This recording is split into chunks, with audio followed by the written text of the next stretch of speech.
والصلاة والسلام على أشرف رسول الله وعلى آله وصحبه أجمعين أما بعد.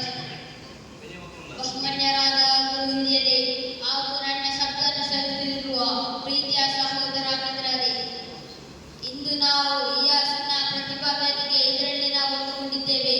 ಇವತ್ತಿನ ವಿಷಯವೇನೆಂದರೆ ಗುರುಗಳ ಮಹತ್ವ. ಇದರ ಕುರಿತು ಒಂದೆರಡು ಮಾತನಾಡಲು ಇಚ್ಛಿಸುತ್ತೇನೆ. ಸರ್ವಶಕ್ತನಾದ ಅಲ್ಲಾಹ್ವನ್ನು ಗ್ರಹಿಸಲಿ. ಆಮೀನ್.